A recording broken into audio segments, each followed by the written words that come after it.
Okay, I have this silk shirt. I dyed it to be this purple color. I love this color. I love the silk material. Like, it's very nice. It's my favorite kind of silk. The button-up is too small, in my opinion, in the way I like to wear button-ups on me. So I want to switch up the shirt so it's something I wear.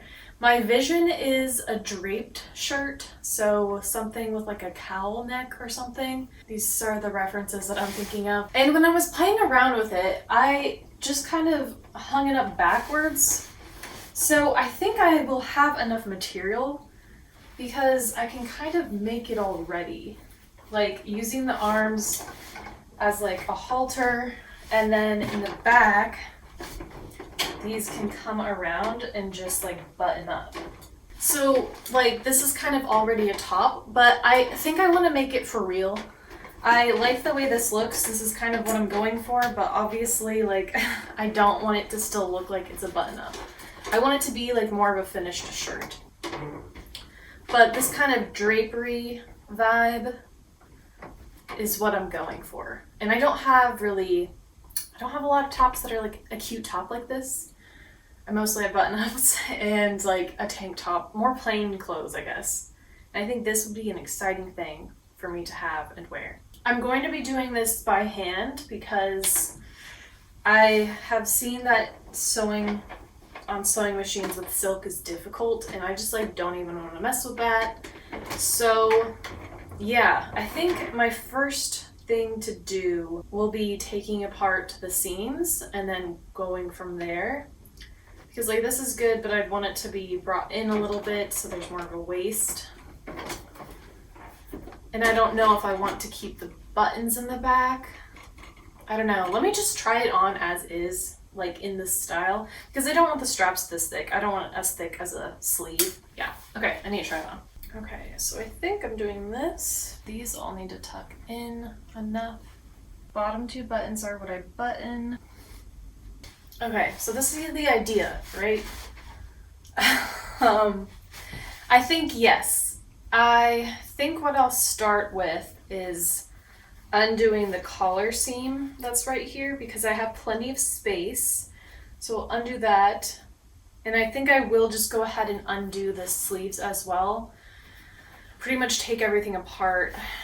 Yeah, I'm just gonna go ahead and undo the seams. Specifically this seam, this back seam here. And I will take the sleeves off as well. Okay, so I started seam ripping the sleeves off first, and then I went on to seam ripping the back piece from like the back top panel. And after doing that, I realized that there's really no point in keeping any of these seams really together. So I did go on and seam rip / just cut all the pieces apart because I knew I would have to do that eventually anyway. And it just made the rest of like the piecing together the garment a little bit easier after the pieces were all apart. Okay, so it's a couple days later. I have more time to work on this now. I seam ripped most of the seams. I have a little bit of fabric left over, like the sleeve collars. What do you call these? What do you call these? The end of the sleeve. And I have the kind of back of the shirt, which is 2 layers, which is nice. And then I have the collar left. I already draped the fabric to see if I could make what I'm wanting to make. And this is the back of the original shirt. And there is double layer until about halfway. So it's about double layer through the bust, which I think will be good. And then I used the sleeves to make some straps here. And then the back, I do think I will need to have it have buttons because I just don't know how I would do that without. So I don't think I have enough fabric here, but I might. I mean, I could potentially have it just sewn into a straight line, but I kind of like the way the buttons are looking in the back. Like, it's giving a little bit of detail that otherwise would just be like a potentially bad sewing job. That would be extremely noticeable, you know? So I think I'll keep the buttons. Now with the straps, I was wondering if I should spin them like this so you have a little more visual interest, or keep them flat there's too much fabric in here. Like I'm gonna have to cut it in half and then sew it down. So this is thicker than what it would normally be. I think I prefer it just being flat. I think the spinning detail is fine. I just don't like it as much on this. So now the side is what I am looking at the most.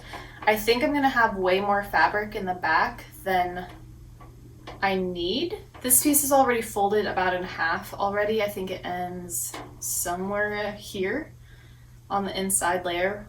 And that has the pocket on the inside. But even still, when comparing the front and the back, I think I have another like 2 inches, and I'd really prefer not to redo the hem at the bottom if I can get away with it, and instead just scrunch this part up a little more. So we'll see when we put the two sides together. But I think what I'm going to start with first is getting the top connected to the straps, connecting in the front, and then I'll have to see where I want to connect in the back, and then also see where my connection on the side is going to be. So I think I need this first, and then I can address this, and then we can keep moving on. So the first thing I wanted to do was tack down where I wanted the top part to fold over. Because this is a cowl neck and part of the inside of the shirt will be showing due to the drapery, I did want to have it double layered at the top as much as possible.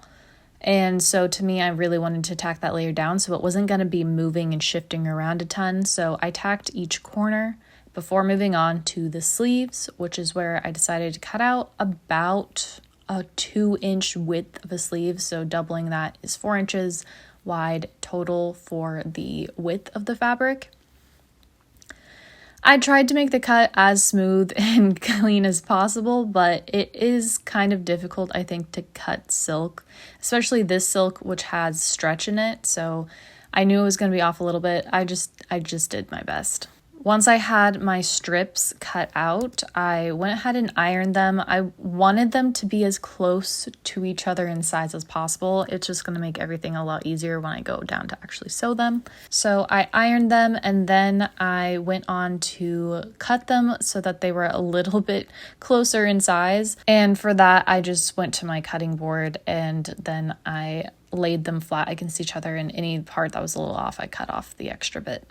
Once I was satisfied enough with the cut on them, I did decide to fold them in half and then iron them again at that half point so that it was just going to be a lot easier to keep track of where I was supposed to be sewing, especially because my fabric pieces were not the perfect cut, like the edges did not align perfectly.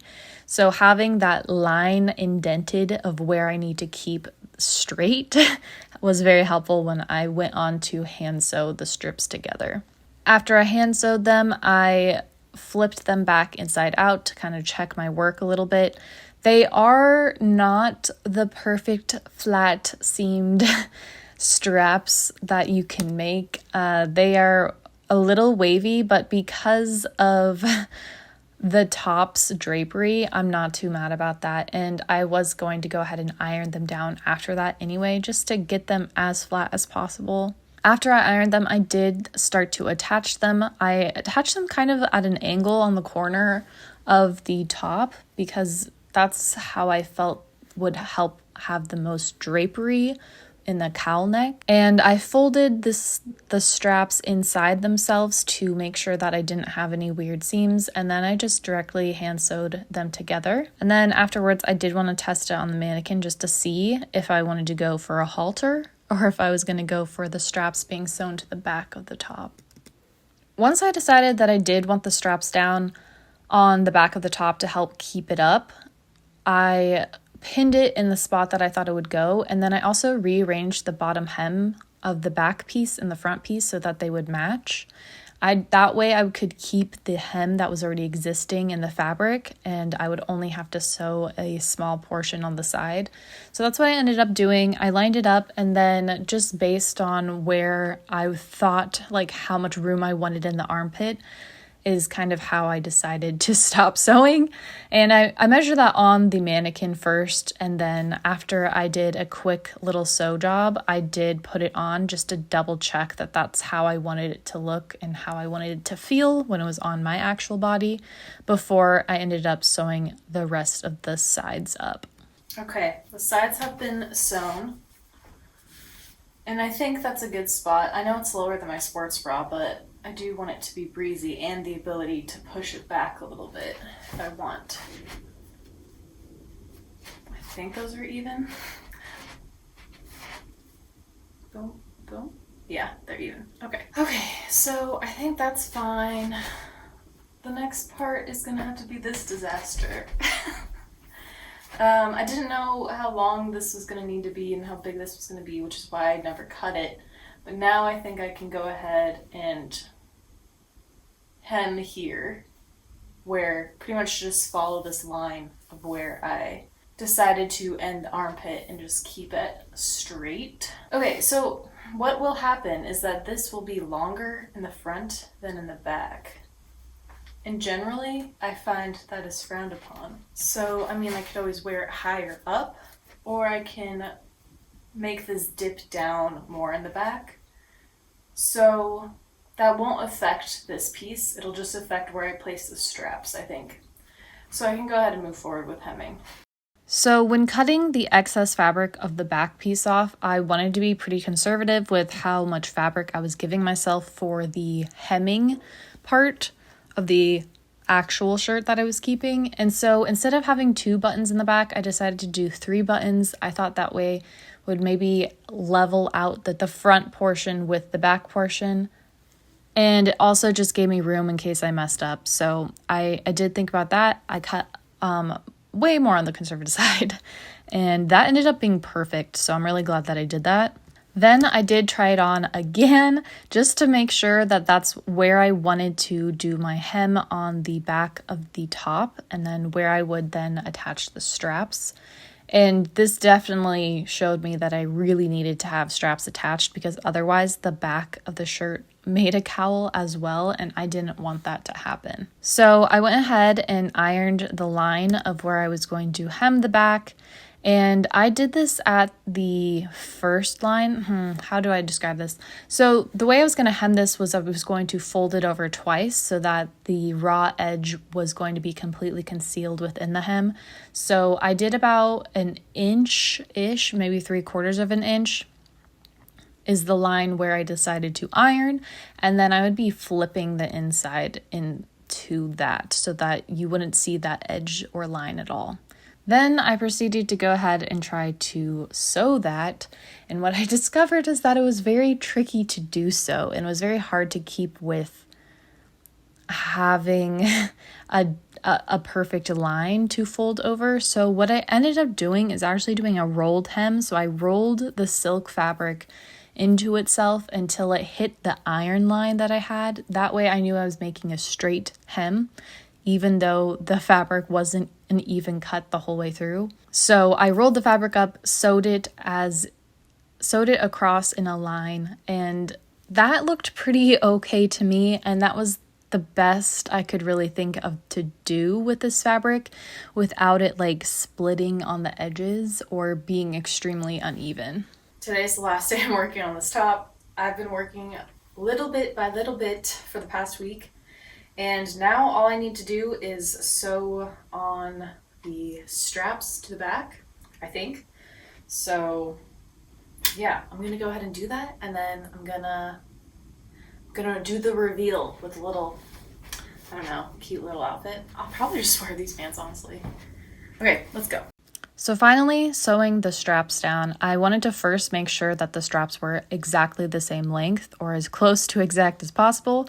So I laid them flat against each other, and I did try to pull out all the wrinkles and just get a really nice cut at the end to make sure they were the same length. That way, when I was actually attaching them, I would attach them exactly the same length on the back of the top. And I just did a simple stitch to attach them to the back of the top. I stitched them to the existing kind of button line, had extra fabric there, and tried to hide my stitches as best as possible with the existing stitches that were already there.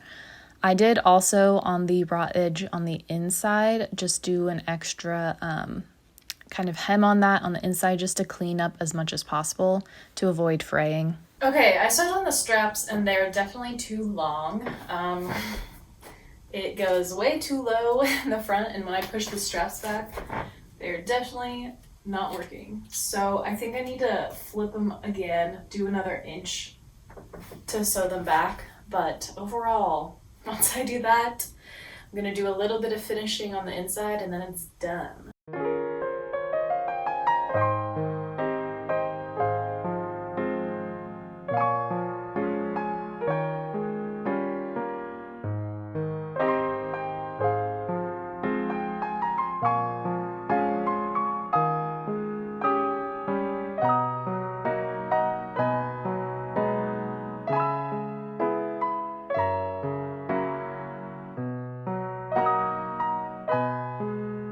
Alright, that is it for this little DIY shirt flip. I'm really pleased with the results. I do want to finish up just a couple of things on the inside, and that's just going to be basic hand stitch to just make sure that everything holds together really well. But overall, very excited about the design, very excited to be able to wear this for the summer. I don't have a lot of like cute tops like this, and I have really been wanting a draped top like this for a while. And it's pretty awesome to me that I took a shirt that felt way too small and now it's like definitely like well fitting, you know, even like loose, which, you know, obviously there's no sleeves on this anymore. So it makes sense, but it's still nice to just take something that didn't fit and now it fits the way I want it to. Anyway, if you liked this video, please like and subscribe. I make videos every week about fashion, style, thrifting. Right now I'm on a low buy, so I'm really trying to focus less on thrifting and more on upcycling the clothes that I already have and really valuing what I already have. I hope you all have a fabulous day, and I'll see you next week with another video. Tschüss!